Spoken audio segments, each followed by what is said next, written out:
Imagine if narcissists weren't just difficult people, the kind you might encounter at a family gathering or perhaps even work alongside, but something stranger. Something that goes beyond mere personality quirks or behavioral patterns. What if a narcissist is like a radio, an antiquated device capable of receiving signals from unseen sources, tuned to a specific frequency, a channel that most of us can't even perceive, that lets in a kind of spiritual malware? A disruptive influence that corrupts and distorts the energetic field around them. Yeah, it sounds wild, I know, but stick with me. Let's explore this unconventional idea a little further. Let's picture the human mind as a computer, a complex and sophisticated processing unit. Most of us run our own programs, the software of our consciousness, diligently executing tasks and processes. Thoughts? The constant stream of internal dialogue that shapes our perceptions. Dreams? The subconscious narratives that unfold during our slumber, revealing hidden desires and fears and doubts. The nagging uncertainties that keep us grounded and questioning our own beliefs. But some individuals operate under a different set of rules. It's like they've got a backdoor open, a vulnerability in their mental firewall, allowing negative influences to seep in. Narcissists might act as biological interfaces, living conduits unknowingly or knowingly, serving a purpose beyond their own understanding. They are nodes for a larger, invisible system, a network of interconnected energies that operates outside the realm of our ordinary perception that feeds on emotional chaos, thriving on the turmoil and distress they create in the lives of those around them. Ever notice how a narcissist leaves you after even a brief encounter, drained, as if your vital life force has been subtly diminished? Even confused, struggling to make sense of the interaction, questioning your own perceptions, maybe even doubting your own reality? Gaslighting, manipulation, and the erosion of your sense of self. That's not just bad behavior, it's more than just selfishness or a lack of empathy.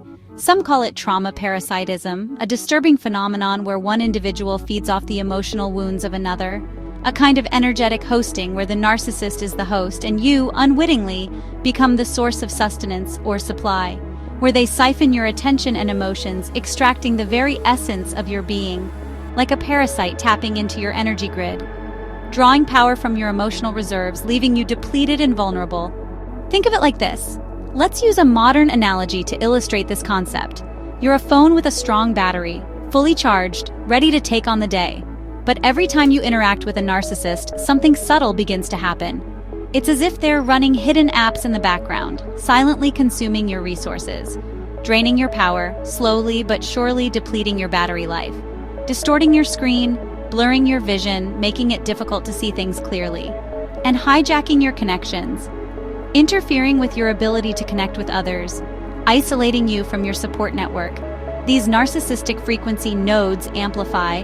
They don't just create these feelings, causing feelings of confusion and magnifying the sense of disorientation and uncertainty for others, and disorientation, making you feel lost and adrift, unsure of your place in the world.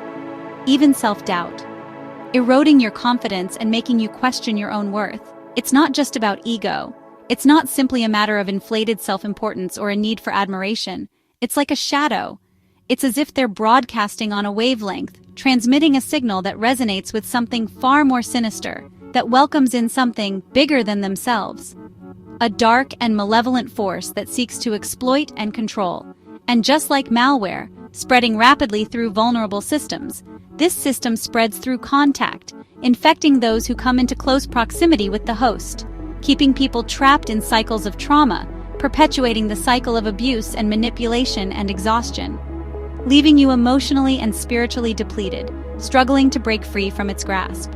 So next time you sense that draining, disorienting vibe, that feeling of unease and discomfort, take a moment to pause and reflect on the nature of the interaction.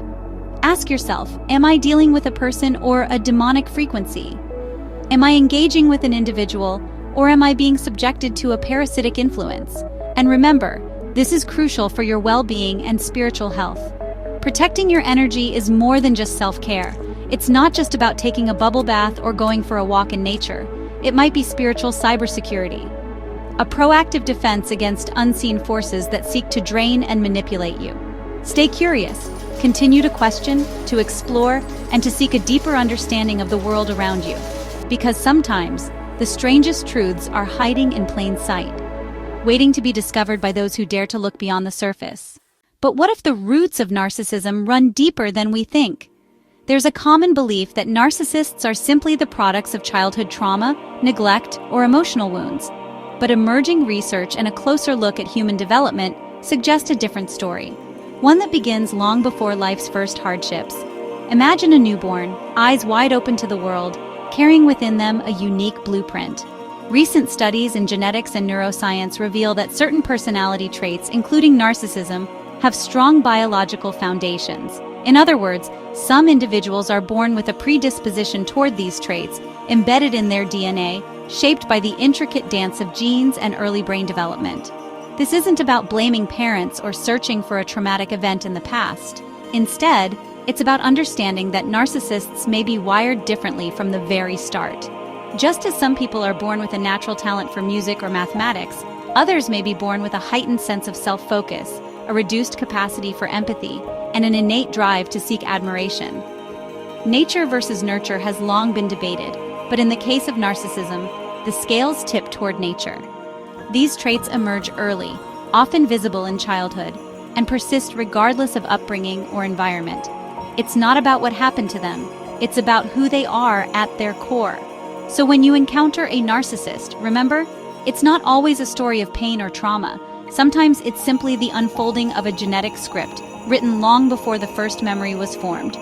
Recognizing this innate origin can help us respond with clarity, rather than confusion or misplaced compassion. It's another layer to the mystery, one that reminds us how complex and sometimes unchangeable human nature can be.